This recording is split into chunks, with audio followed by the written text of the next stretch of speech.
بسم اللہ الرحمن الرحیم۔ السلام علیکم محترم ناظرین، آج سے ہزاروں سال قبل جزیرہ عرب کی جنوبی علاقوں میں یمن کے گرد و نواح میں ایک شہر آباد تھا جسے سبا کہتے تھے، اور وہاں کے باشندوں کو قوم سبا کہتے تھے۔ یہاں کے لوگ انتہائی نعمتوں اور راحتوں میں زندگی گزار رہے تھے۔ ہر طرف سرسبز فصلیں اور باغات تھیں، مگر بدقسمتی سے یہ لوگ شرک میں مبتلا تھے اور سورج کی پوجا کرتے تھے۔ جب وہاں کے بادشاہ شراجیل کی موت ہوئی تو اس کی بیٹی بلقیس نے حکومت اپنے ہاتھوں میں لی۔ وہ ایک قابل اور باصلاحیت عورت تھی اور 9 سال تک انتہائی اچھے طریقے سے حکومت کی۔ دنیا کی بیشتر علاقوں کی تجارت سبائیوں کی حاکمی تھی، اسی وجہ سے یہ قوم نہایت دولت مند تھی۔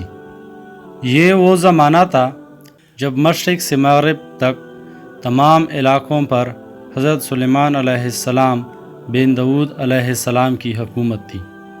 حضرت سلیمان علیہ السلام کی مملکت کا دارالخلافہ یروشلم تھا۔ اللہ تعالیٰ نے سلیمان علیہ السلام کو تمام مخلوقات پر حکمرانی عطا کی تھی۔ ایک دن حضرت سلیمان علیہ السلام نے دربار لگایا ہوا تھا اور جن و انس، چرند و پرند سب حاضر تھے، مگر ہدہد غائب تھا۔ آپ علیہ السلام نے ہدہد کے بارے میں پوچھا، لیکن کسی کو پتہ نہیں تھا۔ سلیمان علیہ السلام نے کہا کہ اگر اس نے اپنی غیر حاضری کی کوئی معقول وجہ نہ بتائی تو اسے ذبح کر دیا جائے گا۔ اسی گفتگو کے دوران ہدہد حاضر ہوا۔ سلیمان علیہ السلام نے پوچھا، تم کہاں تھے؟ ہدہد نے جواب دیا، اے اللہ کے پیغمبر، میں اڑتے اڑتے ایک ایسے ملک پہنچ گیا جہاں کے لوگ شرک میں مبتلا ہیں۔ وہ سورج اور آگ کی پوجا کرتے ہیں۔ ان کی ایک رانی ہے جسے وہ بلقیس کے نام سے پکارتے ہیں۔ وہ ایک شاندار تخت پر بیٹھ کر حکومت کرتی ہے۔ حضرت سلیمان علیہ السلام نے کہا، اگر تمہاری بات سچ ہے تو میرا پیغام اس ملکہ تک پہنچاؤ تاکہ وہ شرک سے باز آ جائے، اور پیغام پہنچانے کے بعد ان کا رد عمل غور سے دیکھنا اور مجھے اس کی خبر دینا۔ حضرت سلیمان علیہ السلام نے اسے ایک خط بھیجا جو کچھ یوں تھا، شروع اللہ کے نام سے جو بڑا مہربان اور رحم کرنے والا ہے۔ یہ عزت والا خط سلیمان بن داؤد کی طرف سے ملکہ سبا بلقیس کی طرف ہے۔ جو ہدایت کی پیروی کرے اس کے لیے سلامتی ہے۔ مجھ پر غلبی کی کوشش نہ کرو، میرے مقابلے میں سرکشی اختیار نہ کرو، بلکہ فرمانبردار اور مطیع ہو کر میرے پاس آ جاؤ۔ یہ خط دراصل ملکہ سبا اور اس کی قوم کے لیے دعوت اسلام تھی۔ ہدہد نے وہ خط لے کر ملکہ بلقیس کی گود میں گرا دیا۔ اس کی دربار میں اس وقت 300 کے قریب سردار بیٹھے تھے۔ انہوں نے جب یہ خط پڑھا تو طیش میں آ گئے اور کہا، یہ ہماری توہین ہے، ہمیں اس کا سخت جواب دینا چاہیے۔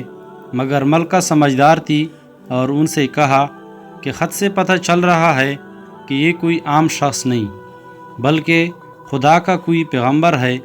اس نے کہا کہ میں حضرت سلیمان کے پاس ایک تحفہ بیچتی ہوں، اگر انہوں نے قبول کر لیا تو وہ بادشاہ ہے اور میں اس سے جنگ کروں گی، لیکن اگر اس نے تحفہ قبول نہ کیا تو میں اس کی پیروی کروں گی، کیونکہ پھر وہ اللہ کے نبی ہیں۔ ہدہد نے آ کر یہ ساری باتیں حضرت سلیمان علیہ السلام کو بتا دیں۔ حضرت سلیمان علیہ السلام نے جنات کو حکم دیا کہ شہر میں داخل ہونے والے راستے پر سونے چاندی کی اینٹوں کی فرش بچھا دی جائے، اور راستے کے دونوں جانب سونے کے عجیب و غریب جانور کھڑے کر دیے جائیں۔ تمام وزراء کی کرسیوں کو سونے سے بنا دیا جائے اور دربار کو ہیرے جواہرات سے آراستہ کیا جائے۔ ادھر بلقیس نے حضرت سلیمان علیہ السلام کے لیے تحائف روانہ کیے، جس میں سونے کی اینٹیں، جواہرات، غلام، کنیزیں اور ملکہ کا ایک خط بھی تھا۔ جب یہ تمام تحائف لے کر قاصد حضرت سلیمان علیہ السلام کے دربار میں پہنچے اور وہ سب چیزیں دیکھی تو شرمندہ ہوئے۔ حضرت سلیمان علیہ السلام نے ملکہ کے قاصدوں سے کہا، کیا تم لوگ مال سے میری مدد کرنا چاہتے ہو؟ جو کچھ مجھے اللہ تعالیٰ نے دیا ہے وہ اس سے زیادہ ہے جو تمہیں دیا ہے، لہٰذا تمہارا تحفہ تمہیں مبارک ہو اور تم اپنے تحائف کے ساتھ واپس جاؤ اور اپنی ملکہ سے کہنا کہ ہمارا انتظار کرے، ہم ایک زبردست لشکر لائیں گے۔ جب یہ خبر ملکہ بلقیس تک پہنچی تو وہ سمجھ گئی کہ واقعی یہ اللہ کے نبی ہیں، لہٰذا اس نے جنگ کے بجائے دربار سلیمان میں حاضر ہو کر اپنی اطاعت کا یقین دلانے کا فیصلہ کیا۔ جب سلیمان علیہ السلام تک یہ پیغام پہنچا تو حضرت سلیمان علیہ السلام نے اپنے درباریوں سے کہا، تم میں سے کون ہے جو ان کی مطیع ہو کر آنے سے پہلے ملکہ کا تخت میرے پاس لائے؟ ایک دیو ہیکل جن نے کہا، آپ کی دربار کے برخاست ہونے سے پہلے میں اسے لا سکتا ہوں۔ ایک دوسرے نے کہا کہ میں وہ تخت آپ کے پلک جھپکنے سے پہلے لاؤں گا۔ پھر سلیمان علیہ السلام نے اس تخت کو اپنے پاس رکھا ہوا دیکھا تو پکار اٹھے، یہ میرے پروردگار کا فضل ہے تاکہ وہ مجھے آزمائے کہ میں شکر کرتا ہوں یا نہیں، اور جو شکر کرتا ہے تو یہ اس کے لیے مفید ہے، اور جو ناشکری کرے تو میرا پروردگار بے نیاز ہے اور اپنی ذات میں بزرگ و برتر ہے۔ اس تخت کی لمبائی 80 ہاتھ، چوڑائی 40 ہاتھ اور اونچائی 30 ہاتھ تھی۔ اس میں موتی، سرخ یاقوت اور سبز زمرد جڑے ہوئے تھے۔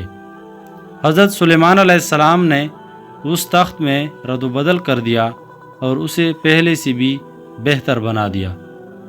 جب ملکہ بلقیس حضرت سلیمان علیہ السلام کی دربار میں حاضر ہوئی تو آپ علیہ السلام نے پوچھا کہ کیا آپ کا تخت بھی اسی طرح کا ہے؟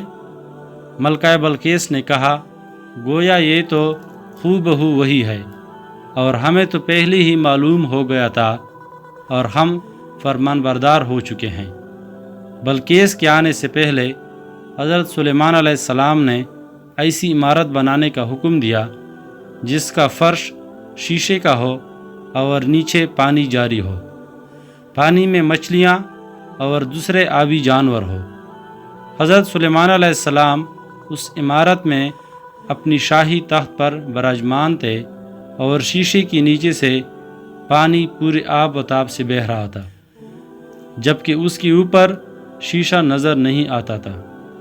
بلقیس کو اس محل میں لایا گیا۔ جب اس نے فرش کو دیکھا تو سمجھی کہ یہ پانی کا تالاب ہے، لہٰذا اپنی پنڈلیوں سے کپڑا اٹھا لیا۔ سلیمان علیہ السلام نے کہا، یہ تو شیشے کا فرش ہے۔ تب وہ شرمندہ ہوئی اور بول اٹھی، اے میرے پروردگار، میں سورج کی پوجا کر کے اپنے آپ پر ظلم کرتی رہی ہوں، اور اب میں نے سلیمان کے ساتھ اللہ رب العالمین کی اطاعت قبول کر لی۔ بلقیس پر یہ ظاہر ہو گیا کہ جس طرح وہ شیشے کے صحن کو پانی کی لہریں مارتا ہوا حوض سمجھ کر اس نے اپنی پنڈلیوں سے کپڑا اٹھا لیا، اسی طرح اس نے اور اس کی قوم نے سورج کی چمک اور دمک دیکھ کر اسے معبود اور خدا سمجھ بیٹھے۔ اسے اپنی غلطی پر شرمندگی ہوئی۔ اس کے بعد بلقیس مسلمان ہو گئی اور سلیمان علیہ السلام کی نکاح میں آ گئی۔ ناظرین، اس قسم کی مزید ویڈیوز دیکھنے کے لیے ہمارے چینل کو سبسکرائب کریں، ویڈیو کو لائک اور شیئر کریں۔ شکریہ۔